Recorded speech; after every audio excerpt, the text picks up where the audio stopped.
Ben with SuperPumped podcast at Cincinnati's Union Terminal. In my last episode, I talked how waves of change can fuel your business toward positive growth, or waves of change can bury your business. The golden spike driven into the Transcontinental Railroad out in Utah drove a spike through Cincinnati because Cincinnati dominated in river traffic, but that signaled the start of a new era of train traffic. This is Cincinnati's Union Terminal. By 1910, Cincinnati had dropped out of the top 10 in population in the United States. But it wasn't because traffic in the Midwest was going down. It was just because it was train traffic. Chicago, St. Louis, Cleveland, Pittsburgh, and Detroit all continued in the top 10 during that period. But they also built incredible train stations during that time.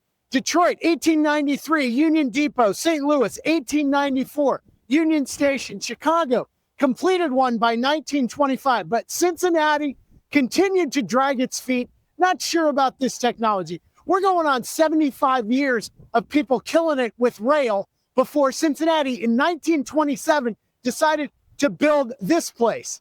But the problem is they broke ground in 1927. In 1929, the great stock market crash happened, and it fueled the country into the Great Depression. And so that depressed train traffic.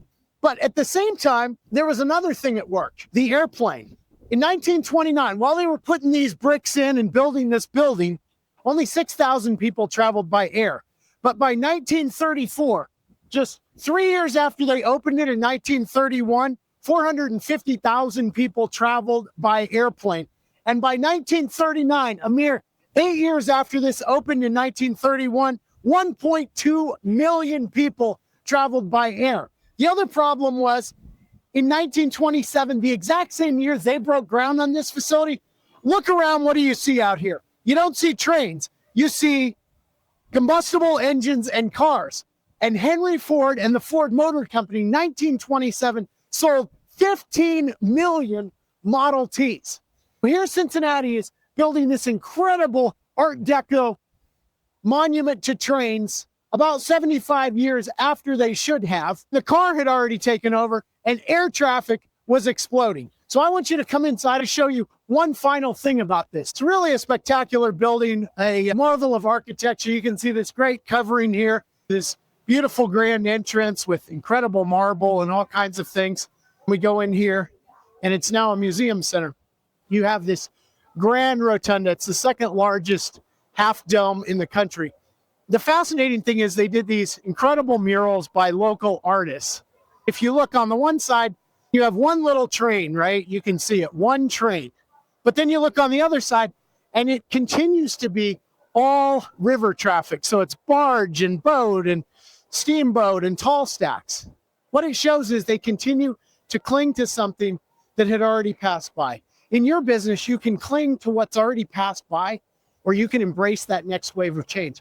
And if you're late to adopt the change, such as Cincinnati was on the railroad, they would have been better off to get at the forefront of air travel or car travel. As you think about your business and where you're at in that cycle, maybe you missed the first wave of change, but maybe you skip that one and go to the next wave.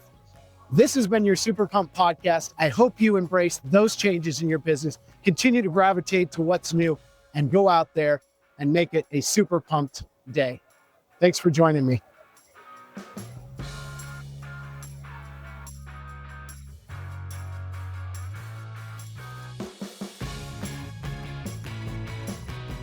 If you enjoyed today's show, I have 2 quick next steps for you. First, subscribe or follow us on Apple Podcasts, Spotify, or YouTube. And second, jump on over to superpump.com to find out all the incredible ways we can help you launch your super pumped business. Keep well, and I'll see you next time.